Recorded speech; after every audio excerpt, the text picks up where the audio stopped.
तो तुम्हारा रिवीजन का टॉपिक था, उसमें तुम्हारा क्या क्या दिया हुआ था, जो एनसीएल का सिलेबस का पार्ट था। तो सिलेबस का पार्ट के हिसाब से अगर तुम देखते हो तो तुम्हारा इसमें क्या लिखा था, short firing, transportation and use of explosive, तो वो लगभग तुम लोग देख चुके हैं। और इससे पहले क्लास में हम लोग ओपन कास्ट वाला में तुम्हारा डेक चार्जिंग, प्री स्प्लिटिंग, ये सब थोड़ा थोड़ा देख ही चुके हैं, है कि नहीं। तो वो नहीं, जरूरत पड़ेगा तो कल होगा तो थोड़ा सा और उसमें रिवीजन कर लेंगे, फिर से थोड़ा देख लेंगे। फिर वर्किंग एट हाइट तुम्हारा कल रहेगा टॉपिक में, फिर safety issues in open cast working से रिलेटेड, तो हम लोग पढ़े, कल ही हुआ है, ठीक है। तो जो जो पार्ट मिलेगा हम लोग उसको क्या करेंगे, इसी टॉपिक में खत्म कर देंगे, ठीक है। चलो, ये वाला पार्ट हो गया सिलेबस का दूसरा पार्ट। अब हम लोग क्या करते हैं, आज का टॉपिक और सेशन को स्टार्ट करते हैं, जो कि तुम्हारा कॉपी बाइंडिंग से रिलेटेड है। कॉपी बाइंडिंग को हम लोग स्टार्ट करते हैं, क्योंकि एक टॉपिक छूटा हुआ है, बहुत तकलीफ होता है, मतलब इनकम्प्लीट रह जाता है ना, कोई चीज छोड़ के जाता हूँ ना तो अच्छा लगता नहीं, तो इसको हम लोग खत्म कर लेते हैं आज, कॉपी बाइंडिंग। अच्छा, कॉपी बाइंडिंग का नोट्स तो यहाँ पर है, इसमें तो है नहीं, कॉपी बाइंडिंग का नोट्स तो यहाँ है नहीं, कॉपी बाइंडिंग का नोट यहाँ है ना, इस कॉपी में मिलेगा। शॉर्ट सिंकिंग और रिवीजन करा दूं क्या थोड़ा सा, ठीक है ना, इतना आज के लिए इतना काफी है ना, ठीक है ना, इतना सफिशिएंट है ना। हाँ ठीक है, ठीक है, इतना ही करते हैं, फिर हम लोग और भी मौका मिलेगा, ऐसा नहीं कि खत्म हो गया, ठीक है, और भी रिवीजन करने का मौका मिलेगा। Short sinking, friction and cooling, ठीक है। चलो, तो देखो आज का, अब आगे पढ़ते हैं, ठीक है। तो आज का रिवीजन, आज जो क्लास का जो मेन पार्ट है, आज हम लोग किस चीज के ऊपर क्लास करने वाले हैं, हम लोग कॉपी बाइंडिंग करने वाले हैं। कॉपी बाइंडिंग क्या होता है ये, तो कॉपी बाइंडिंग करने से पहले आप लोगों को पता होना चाहिए, दो तरह का बाइंडिंग सिस्टम होता है। ऐसे बाइंडिंग जब पढ़ाए होंगे तो इस बात को समझाए होंगे हम, दो तरह का बाइंडिंग होता है, ठीक है। बाइंडिंग जो होता है दो तरह का होता है। ये चैप्टर हो चुका है, सबसे इंपॉर्टेंट बात है कि जो चैप्टर आप पढ़ रहे हो वो चैप्टर का एक पार्ट हो चुका है, ठीक है, ठीक है। उसमें दो तरह में क्या है होता है, एक होता है ड्रम बाइंडिंग होता है, और दूसरा होता है कॉपी बाइंडिंग होता है। कॉपी बाइंडिंग, तो ड्रम बाइंडिंग आप पढ़ चुके हो, ये वाला हम डिटेल्स में पढ़ा चुके हैं, हर एक पार्ट बता चुके हैं, इसका स्पीड क्या होगा, ऑटोमेटिक इंटरवेंस क्या होता है, हेड गियर क्या होता है, हर एक पार्ट में, ठीक है। तुम्हारा हर एक पार्ट, सेफ्टी पिन से लेके इसका एग्जामिनेशन से लेकर हर एक चीज को ड्रम बाइंडिंग में पढ़ाया जा चुका है। तो उसी पार्ट में एक छोटा सा पार्ट था कॉपी बाइंडिंग। कॉपी बाइंडिंग से सवाल कभी नहीं आता है, लेकिन हम लोग कोर्स पढ़ रहे हैं, हम लोग उसको छोड़ेंगे नहीं, तो कॉपी बाइंडिंग पार्ट आज कवर करना है। एक छोटा सा पहले बेसिक डिफरेंस समझते हैं कि दोनों क्या होता है। देखो, कॉपी बाइंडिंग और ड्रम बाइंडिंग में अंतर यह है कि जो ड्रम बाइंडिंग होता है ना, उसका रोप एंड होता है। जैसे मान लो ड्रम मेरा लगा हुआ है, समझो इसको मैं ऐसे बनाते हैं, जैसे मान लो ड्रम मेरा एक है, ये ड्रम लगा हुआ है, ठीक है, ये ड्रम लगा हुआ है, तो इसमें क्या होता है, रस्सा लपेटा होता है एक पैर से, ठीक है, और एक छोर से रस्सा क्या होता है ना, वो कनेक्टेड होता है। किससे कनेक्टेड होता है, वो तुम्हारा जहाँ कनेक्टेड होता है, किससे, तुम्हारा केज से कनेक्टेड होता है, ऐसा होता है, ऐसा समझो, एक केज से जुड़ा हुआ रास्ता, ऐसा एक केज के साथ जुड़ा हुआ रास्ता, ऐसा है, ठीक है। तो ये जो तुम देख रहे हो, this is called drum binding. मतलब ये ड्रम जब घूमेगा तो ऊपर जाएगा, ड्रम जब इसको घुमाएगा उल्टा तो ये क्या होगा, नीचे जाएगा, यानी ड्रम के मूवमेंट से जुड़ा हुआ है। फिलहाल तो समझ लो ये हो गया। और ये क्या रास्ता, इसका एक छोर एंड होके इसी में लगा हुआ है, ड्रम में फंसा हुआ, इसमें रास्ता एंड होके इसी में है, ठीक है। और कॉपी बाइंडिंग में क्या होता है ना, कि इसमें क्या होता है कि एक ड्रम है मेरा बड़ा सा, मतलब एक हेड गियर पुली जो मेरा है, जैसा हेड गियर पुली यहाँ पर देख रहे हो तुम, उसी तरह हेड गियर पुली यहाँ पे है, और इसी के सहारे ना मेरा दो ठो केज लगा होता है, इसी के सहारे मेरा दो ठो केज लटका हुआ रहता है। देखो ऐसा, एक केज यहाँ हो गया, अरे एक केज को थोड़ा ऊपर बना देते हैं, एक दूसरा केज यहाँ हो गया, इस तरह से लगा, एक ही ड्रम में दोनों लगा होता है, ठीक है। अब सवाल ये आएगा कि सर अगर दोनों को सर हम लोग एक ही साथ लगा देंगे तो सर क्या दिक्कत है कि तो सर ये तो लटका हुआ रह जाएगा हवा में, नीचे ऊपर कैसे होगा। तो इसको रोटेट करने के लिए अलग से ना, इसमें एक अलग से केबल लगा रहता है, अलग से एक रोप लगा होता है, इसी को चलाने के लिए एक अलग से रोप लगा होता है इस तरह से। और जो नीचे यहाँ ड्रम, होलेज इंजन घर में रहेगा, ये इससे जुड़ा हुआ क्या रहेगा, होलेज इंजन घर में एक ड्रम लगा रहेगा, वो ये ड्रम को ऑपरेटर करने के लिए होलेज इंजन घर जो है ना, इसमें लगा रहेगा, ये वाला ड्रम कोपे वाला में इस तरह से। मुनिडी माइंस में है, तुम लोग कभी जाओगे ना वहां पता चलेगा, बहुत बड़ा अरेंजमेंट होता है। और ये दो तरह का होता है, एक तुम्हारा हेड गियर के ऊपर भी बैठाया हुआ रहता है, जो कि तुम्हारा इसमें मिल जाएगा, तुम्हारा जहाँ पे कोपे तरह दो तरह का होता है, एक तुम्हारा टाटा का एक माइंस है तुम्हारा, क्या बोलते हैं नाम भूल गया मैं अभी, तो वहां पे तुम जाओगे तो उसका हेड गियर के ऊपर बैठा हुआ मिलेगा ऊपर में, और एक तुमको मिलेगा जो अलग से अरेंजमेंट करके रखा है। तो मुनिडी में तुमको ऐसा मिलेगा, इस तरह का अरेंजमेंट, यानी इसके थ्रू ये रोटेट करेगा और ये क्या है, दोनों आपस में जुड़ा हुआ है। अब यहाँ पे एक दिक्कत है कि जैसे मान लो ये वाला नीचे चला गया तो लोड के कारण नीचे रह जाएगा, तो इसको बैलेंस करने के लिए ना एक अलग से रोप लगा होता है इसमें, इसको बैलेंस रोप बोलते हैं। ये दोनों को नीचे से क्या होता है, रोप द्वारा कनेक्ट किया रहता है। तो एक तुम्हारा ऊपर जाएगा तो दूसरा क्या होगा, तुम्हारा नीचे जाएगा। इस तरह से आता है। तो इसको हम लोग क्या बोलते हैं, this is the copper wind. ये जो तुम देख रहे हो, जो डायग्राम तुम देखे अभी, ये डायग्राम किसका है, ये कॉपर वाइंडिंग का है।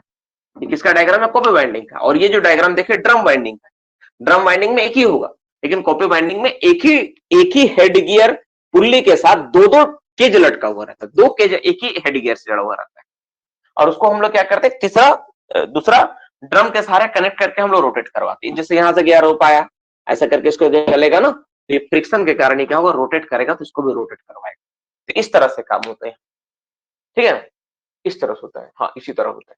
तो ये वाला इस तरह का तुम देखोगे, ये जो अरेंजमेंट तुम देखो, ये मुनि डिमाइंस बीसीसीएल में मुनि डिमाइंस बोल के प्रोजेक्ट है, ठीक है। मेरा देखा हुआ बहुत दिन हो गए, मैं देखा हूँ, ठीक है, मुनि डिमाइंस।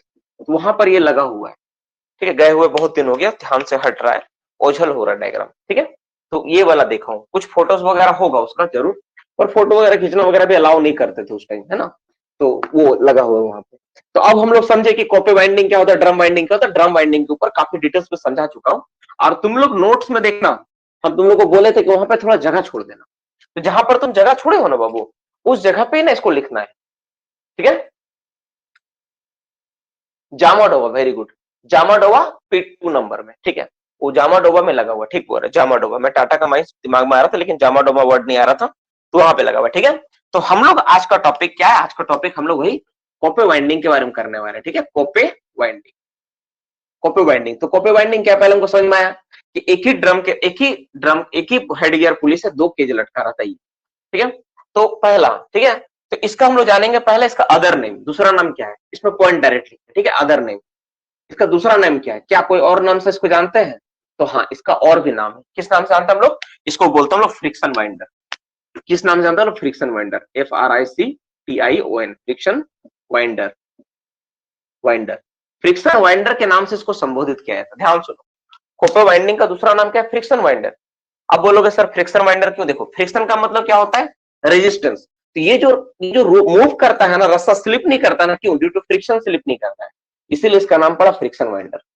फ्रिक्शन के कारण जब रस्सा जब पुल्ली जब घूमेगा, रस्सा भी ऊपर आ रहा है, और जा रहा तो पुल्ली के साथ रस्सा भी नीचे आ रहा है, क्यों, क्योंकि फ्रिक्शन के कारण, इसलिए इसका नाम पड़ा फ्रिक्शन वाइंडर। तुम सोच के देखो क्या गजब अरेंजमेंट है कि एक छोटा सा पुल्ली में हम क्या किए, एक रस्सा को इधर से पार करके इधर पार करते, और यहाँ भी केज लटका, यहाँ भी केज लटका हुआ।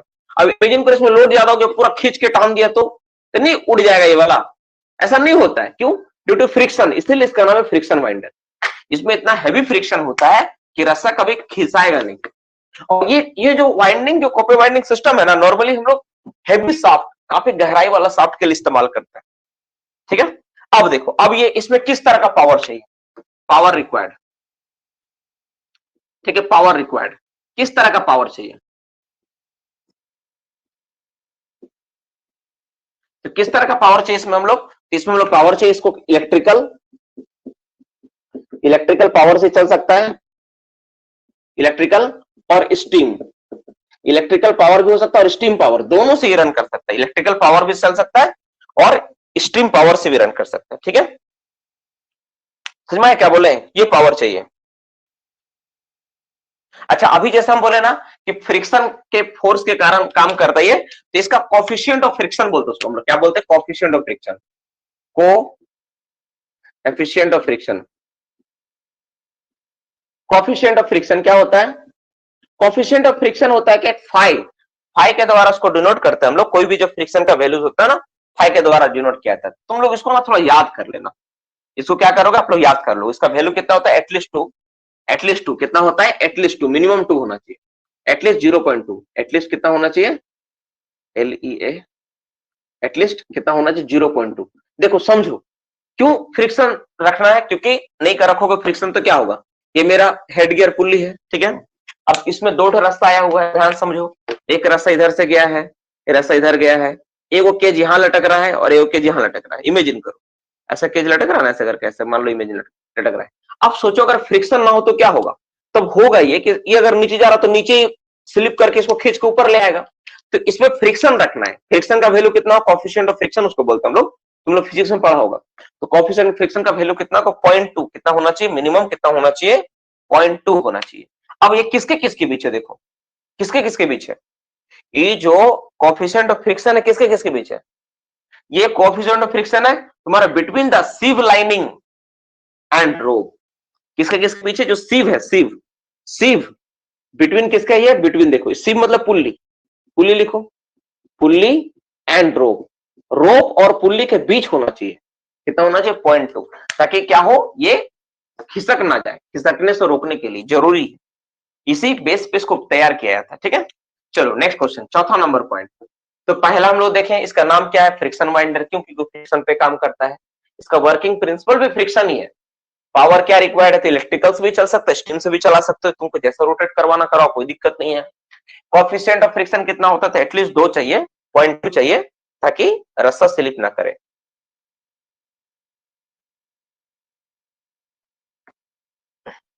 ठीक है, इसमें ओवर वाइंडिंग प्रिवेंट करने के लिए क्या होता है?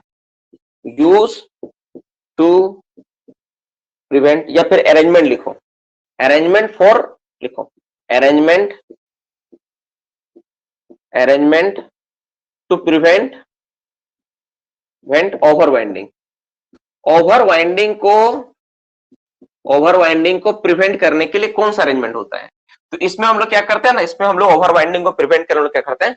कन्वर्जिंग गाइड रोप का इस्तेमाल करते हैं। क्या इस्तेमाल करते हैं? कन्वर्जिंग गाइड रोप, गाइड रोप का इस्तेमाल होता है। जो गाइड रोप का इस्तेमाल होता है, क्या होता है? कन्वर्जिंग, मतलब जो रोप है ना, रस्सा को लग, जो गाइड होता है ना, उसको हम लोग क्या करते हैं? कन्वर्ज कर देते हैं, ताकि इसमें क्या हो कि केज जब आए तो केज आके क्या इसी में फंस के रह जाए, केज इसमें से ओवर वाइंडिंग ना हो। ऐसा हम लोग कर देते हैं, इसमें इस तरह से रख देते हैं कि केज इसी में फंस जाए। अब मान लो चारों रस्सों को एक जगह लाके जमा कर दें तो ये ऊपर जा पाएगा? कभी नहीं जा पाएगा। तो इस तरह से हम लोग प्रिवेंट करते हैं। ठीक है, ये होता है। नेक्स्ट, इसमें हम लोग पढ़े थे इसका वाइंडिंग रोप का लाइफ के बारे में, तो इसमें हम लोग एक साथ सबका लिखेंगे। ठीक है, रोप लाइफ, 4-5 नंबर पॉइंट, रोप का लाइफ, रोप का लाइफ, रोप लाइफ। आपको याद होगा क्लास में मैंने रोप का लाइफ के बारे में इसमें बताया भी था, प्रीवियस वीडियो में भी। तो जो मेरा वर्किंग रोप है, ठीक है, वर्किंग और मेन रोप जिसमें लोड लगा हुआ, वर्किंग और जो मेन रोप है, मुख्य रोप जो है, मेन रोप जिसमें मेरा क्या है, जिसमें लोड सारा का सारा लोड लगा हुआ है, तो उसका लाइफ होता है मात्र 2 साल। 2 साल में उसको चेंज करना। हम लोग वाइंडिंग में कितना देखे थे? 3.5 साल होता है। वाइंडिंग में कितना होता है? ड्रम वाइंडिंग में 3.5 साल, लेकिन कॉपर वाइंडिंग में कितना होता है? मात्र 2 साल होता है। ठीक है, कितना होता है? 2 साल होता है। ठीक है, अच्छा, इसमें हम लोग तुम्हारा, ठीक है, रोप का लाइफ हम लोग देखे, और एक दूसरा रोप को भी देखे थे हम लोग। क्या देखे थे हम लोग? रोप लाइफ, जो वर्किंग रोप का लाइफ है। ये ए नंबर हो गया। अब बी नंबर में जो तुम्हारा ये होता है, जो बैलेंसिंग रोप, मैं बोला ना कि नीचे भी एक रोप लगा होता है, उसको बैलेंसिंग रोप बोलते हैं। बैलेंसिंग रोप, बैलेंसिंग रोप कौन वाला बाबू? देखो, ये जैसे मेरा ड्रम है ना, तो इसमें जैसे केज यहां लटक रहा है, एक केज यहां लटक रहा है, तो इसके नीचे से एक रास्ता लगा हो ना, उसको बोलते हैं बैलेंसिंग रोप। तो बैलेंसिंग रोप का जो कितना होगा, इस रोप का कितना हो जाएगा बैलेंसिंग रोप, या इसका एक और नाम है, इस रोप का ना एक और नाम है, उसको बोलते हैं हम लोग टेल रोप। क्या बोलते हैं हम लोग इसको? टेल रोप, TAIL, टेल रोप। तो टेल रोप या फिर बैलेंसिंग रोप का कितना होगा लाइफ? 3 साल। कितना होता है? 3 साल। इस रोप का लाइफ कितना होता है? जो वर्किंग रोप है उसका लाइफ होता है 2 साल, और बैलेंसिंग रोप या टेल रोप का जो लाइफ होता है कितना होता है? 3 साल होता है। देखो ध्यान से देखो क्या क्या पॉइंट लिखे। पहला, कॉपर वाइंडिंग का दूसरा नाम क्या है? फ्रिक्शन वाइंडिंग या फ्रिक्शन वाइंडर बोलते हैं हम लोग। नेक्स्ट, पावर क्या रिक्वायर्ड है? इलेक्ट्रिकल से और स्टीम से चल सकता है। नेक्स्ट, कोएफिशिएंट ऑफ फ्रिक्शन कितना चाहिए? फ्रिक्शन वाइंडर है तो एटलीस्ट 0.2 होना चाहिए बिटवीन पुल्ली और रोप। ये सवाल इंपॉर्टेंट है, देख लेना। ठीक है, arrangement to prevent the over winding, over winding को प्रिवेंट करने के लिए क्या करते हैं हम लोग? उसमें कन्वर्जिंग गाइड रोप का इस्तेमाल करते हैं। जो गाइड रोप जाके कन्वर्ज हो गया। लाइफ क्या होता है रोप का? तो अगर मेन जो वर्किंग रोप है उसका 2 साल, और जो बैलेंस है टेल रोप होता है उसका 3 साल होता है। ठीक है, ये होता है। अब हम लोग बात करते हैं तुम्हारा, अब इसका रोप का टेस्टिंग, तुम्हारा लाइफ ऑफ रोप हो गया ना। इसके बाद हम लोग बात करेंगे तुम्हारा factor of safety of rope. चलो इसको मिटा दें, यहां तक तो कोई दिक्कत नहीं है ना? आगे बढ़ते हैं हम लोग। ठीक है, चलो अब हम लोग बात करेंगे, तुम्हारा छठा नंबर पॉइंट होगा ना, क्या बात करेंगे हम लोग? Factor of safety of rope. ये सब तुम लोग जानता है, पहले भी पढ़ाएं, उसी समय पढ़ाते समय सब लिखवाएं। देखो, फैक्टर ऑफ सेफ्टी, छठा number point, factor of safety of rope. तो रोप कितना तरह का? 2 तरह का भी बोले ना हम, ए नंबर और बी नंबर। तो ए नंबर में कौन सा रोप था भाई? तो ए नंबर में हम लोग जो रोप देखे थे, तुम्हारा क्या नाम था? उसका नाम था तुम्हारा, क्या नाम था? मेन रोप था, मेन रोप था, है ना, मेन रोप था। अब बी नंबर में किस तरह का रोप था तुम्हारा? टेल रोप था, टेल रोप, या फिर जो तुम बोलो वो लिखो। तो मेन रोप का फैक्टर ऑफ सेफ्टी कितना होता है? 10 होता है। कितना होता है मेन रोप का फैक्टर ऑफ सेफ्टी? कितना होता है? 10 होता है। अब बताओ टेल रोप का फैक्टर ऑफ सेफ्टी कितना होगा? टेल रोप का फैक्टर ऑफ सेफ्टी कितना होगा? जल्दी से, टेल रोप का फैक्टर ऑफ सेफ्टी कौन बताएगा? कितना होता है? वेरी गुड, 7 होता है। कितना होता है? 7। मेन रोप का होता है 10 और टेल रोप का फैक्टर सेफ्टी कितना होता है? 7। इसमें टेल रोप का फैक्टर सेफ्टी कितना रखना? 7 रखना होता है। ठीक है, ये चीजें होती है। अब हम लोग बात करते हैं तुम्हारा, ठीक है, ये हो गया तुम्हारा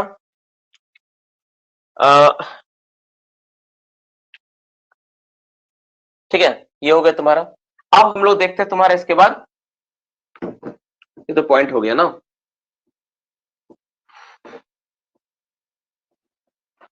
अब इसके बाद हम लोग जानते हैं तुम्हारा क्या, कि जो रोप है ना उसका टेस्टिंग कितना करो, कितना दिन में करेंगे। ठीक है, टेस्टिंग ऑफ रोप, 7वां number point, testing of rope, testing of rope. इसमें रोप का टेस्टिंग जो होता है ना, ये होता है once in 6 month, once in 6 month, 6 महीना में एक बार करके इसको टेस्ट करना होता है। नॉन डिस्ट्रक्टिव टेस्ट बोलते हैं इसको, क्या बोलते हैं? Non destructive test, non destructive test, NDT. Non destructive मतलब इसको क्या करना है? तो रास्ता को काट छाट के टेस्ट नहीं करना है, देख के टेस्ट करना है कि रास्ता ठीक है कि नहीं। उसको क्या बोलते हैं? नॉन डिस्ट्रक्टिव टेस्ट होता है। रास्ता को काट के टेस्ट नहीं होता है, इसमें रिकेपिंग नहीं होता है। ठीक है, ठीक है। जैसे अब जैसे बोले नॉन डिस्ट्रक्टिव टेस्ट होता है, तो तुम्हारे मन में आया कि सर इसका मतलब रिकेपिंग नहीं होता? नहीं होता है। तो नथिंग रिक्वायर्ड, नॉट रिक्वायर्ड लिखो, नॉट रिक्वायर्ड। इसमें क्या क्या चीज का जरूरत नहीं है? कॉपी बाइंडिंग में ना क्या क्या चीज का जरूरत है, देखो ए नंबर, इसी को हम लोग लिस्ट बना के दे देते हैं। जैसे अभी क्या बोले कि नॉन डिस्ट्रक्टिव यानी रिकेपिंग, नोट रिकेपिंग, रिकेपिंग का इसमें जरूरत नहीं है, बिना रिकेपिंग का चलेगा। ये पहला नंबर पॉइंट हो गया। पॉइंट नंबर बी, रिकेपिंग हो गया। अब लिखो दूसरा पॉइंट, लिखो safety hook and detaching bell plate. Safety hook का जरूरत नहीं है, सेफ्टी हुक ही नहीं है, सेफ्टी हुक ही नहीं है तो डिटेचिंग हुक, डिटेचिंग बेल प्लेट का क्या करेंगे? डिटेचिंग बेल प्लेट का भी जरूरत नहीं है, डिटेचिंग बेल प्लेट इसका भी जरूरत नहीं है। ठीक है, 2 हो गया। फिर सी नंबर में लिखो सेफ्टी हुक डिटेचिंग बेल प्लेट का भी जरूरत नहीं है। नेक्स्ट सी नंबर में लिखो, ठीक है, फ्लिट एंगल, फ्लिट एंगल का जरूरत नहीं इसमें, फ्लिट एंगल। हेडिंग क्या है? नॉट रिक्वायर्ड, इस सबका जरूरत ही नहीं है।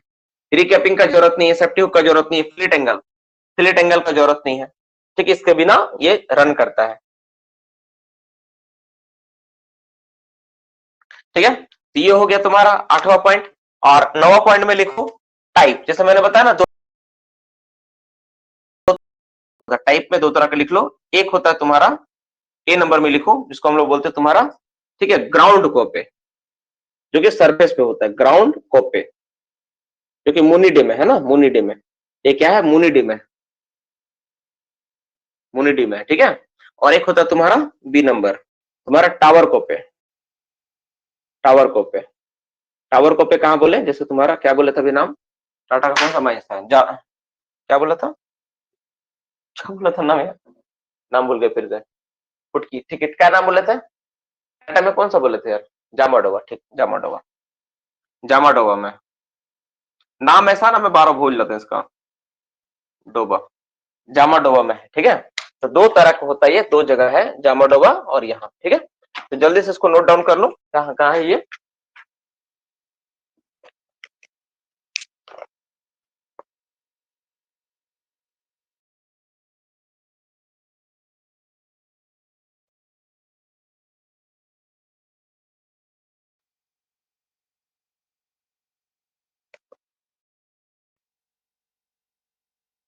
हो गया बाबू?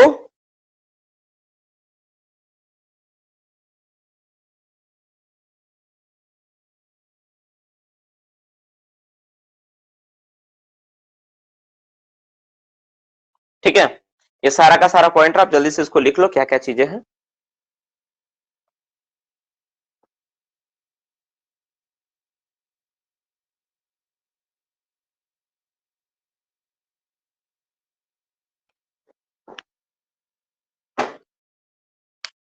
चलो, तो ये तुम्हारा कॉपी बाइंडिंग का जो बेसिक पार्ट था, जो रिक्वायरमेंट, जो पॉइंट्स थे, वो सारा का सारा तुम्हारा खत्म हुआ। क्या है?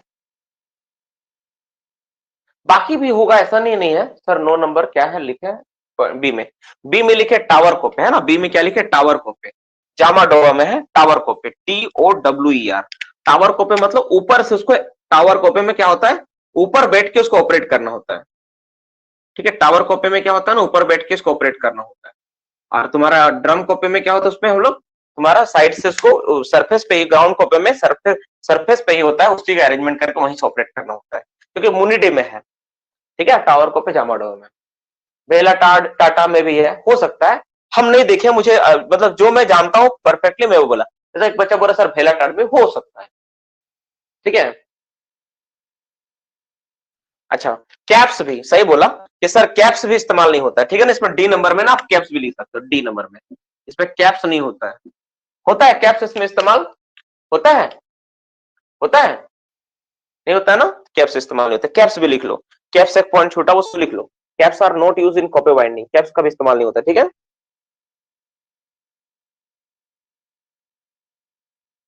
ठीक है, चलो।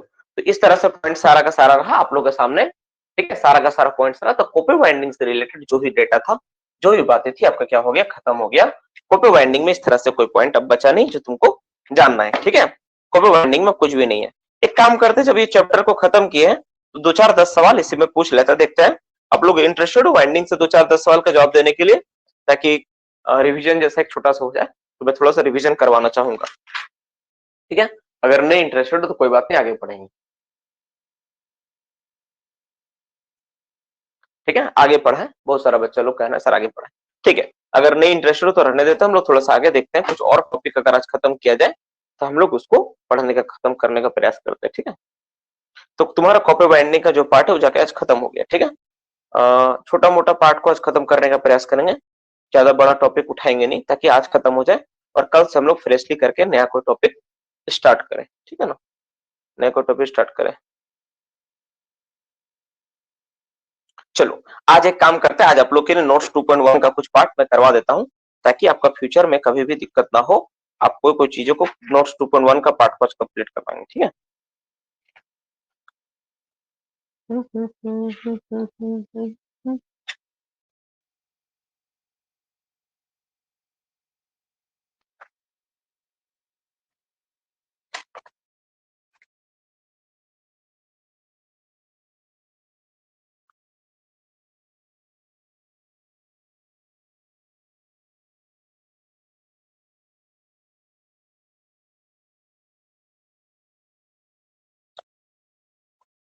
अच्छा एक चीज आप लोग बताओ।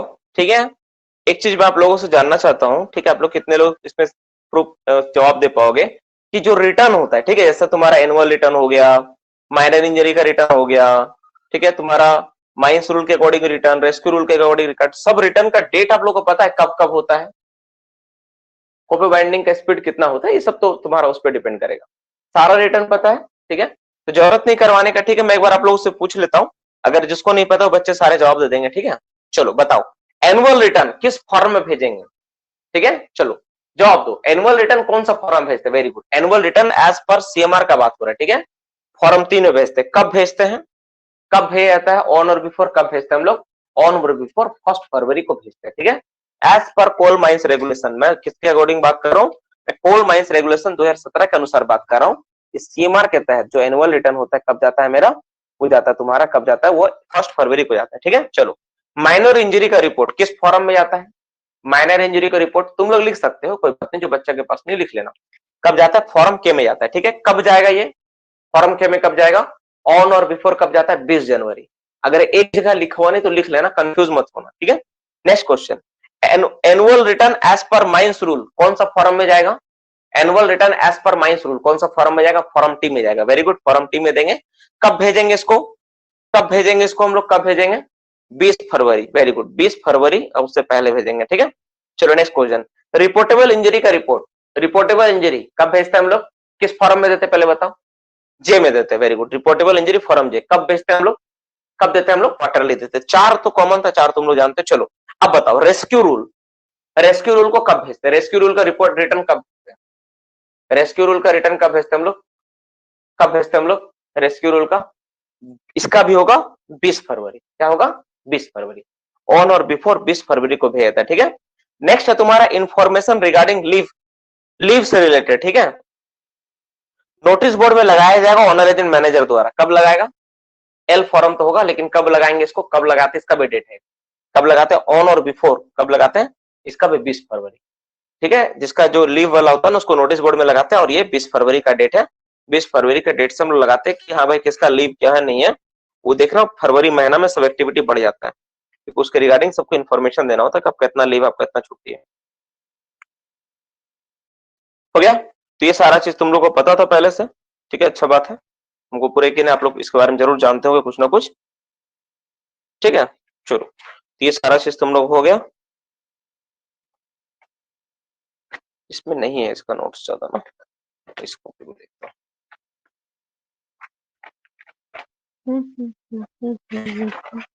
कुछ नोट्स 2.1 को करवाने का प्रयास करेंगे। वैसे बहुत सारा तुम लोग करवाए हैं, चाहे वो फैक्टर ऑफ सेफ्टी रिलेटेड हो, ग्रेडियंट से रिलेटेड हो, है ना, बहुत सारा चीज को कराए हैं। अब कुछ कुछ चीजें और भी छूटा हुआ है, जो जो छूटा हो हम लोग उसको करवाने का प्रयास करेंगे। इसको में है कि नहीं यार?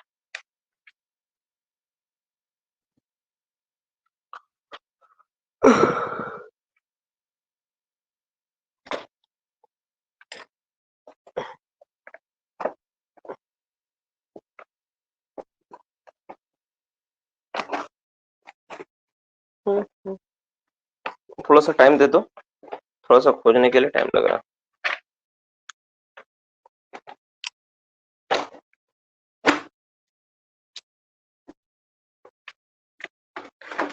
नहीं मिल रहा इसमें, कॉपी कहाँ गई?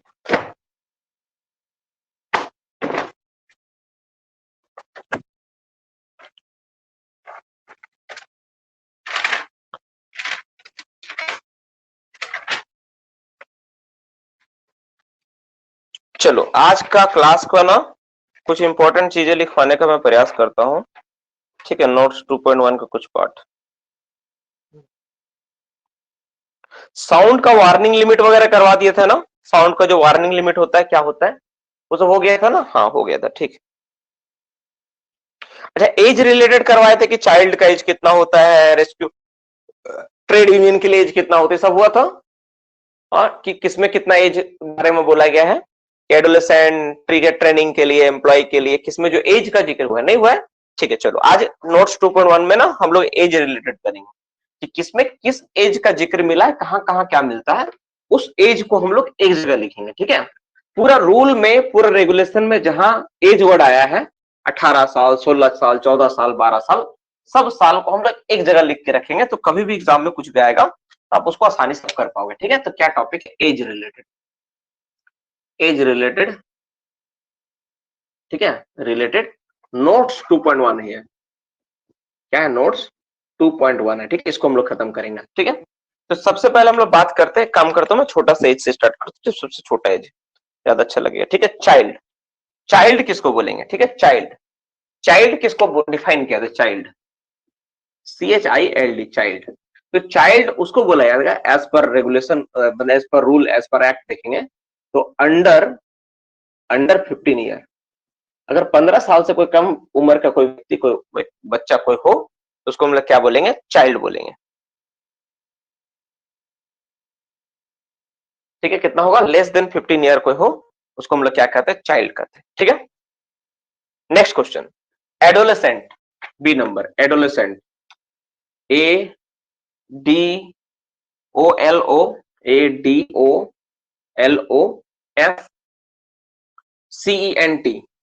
किसको बोलेंगे? एडोलेसेंट कितना बोलेंगे? तो इसका जो उम्र होता है 15 साल से 18 साल। अगर किसी व्यक्ति, बच्चा की उम्र कितना, 15 साल से 18 साल हो, उसको हम लोग क्या बोलते हैं? हम लोग बोलते हैं उसको एडोलेसेंट बोलते हैं। क्या बोलते हैं उसको हम लोग? एडोलेसेंट बोलते हैं, ठीक है।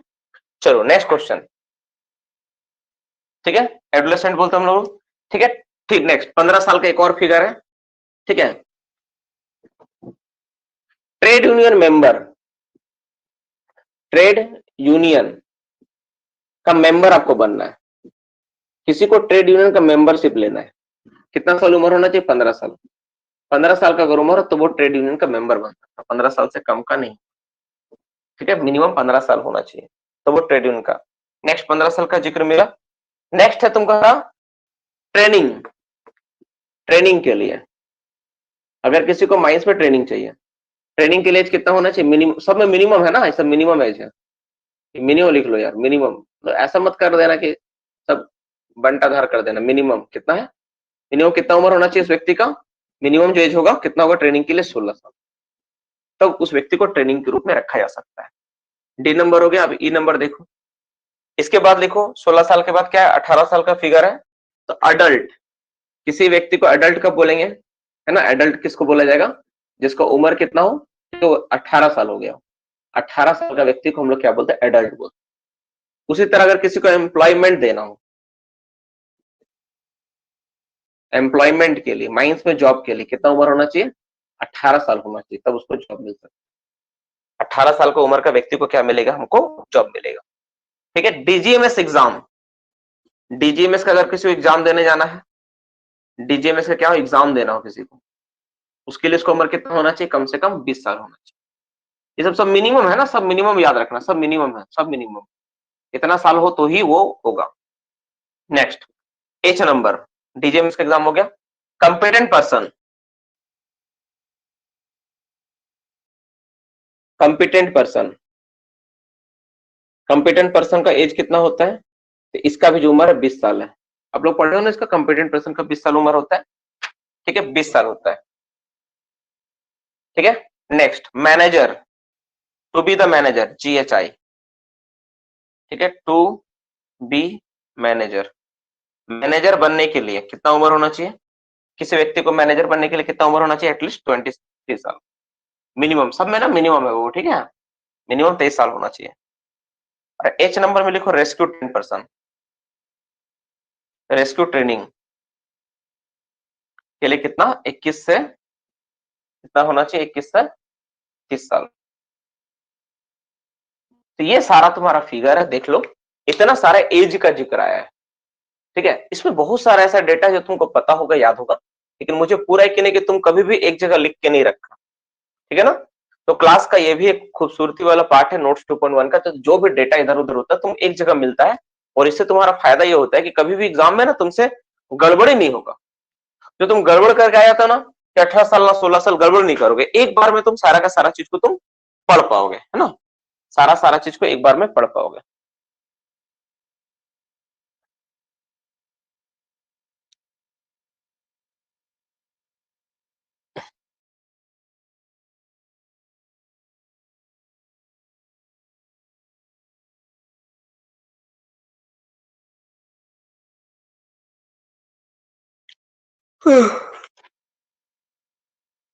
लिख लो, जल्दी से लिख लो बाबू।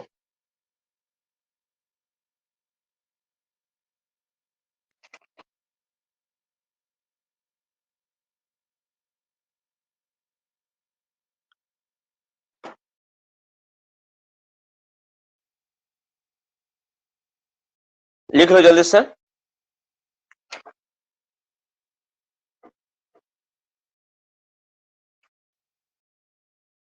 ठीक है ना, लो इसको साइड में लगा देता हूँ। क्या हुआ? जा, साइड में लगा देता हूँ। जो खुल के साइड में लगा दो।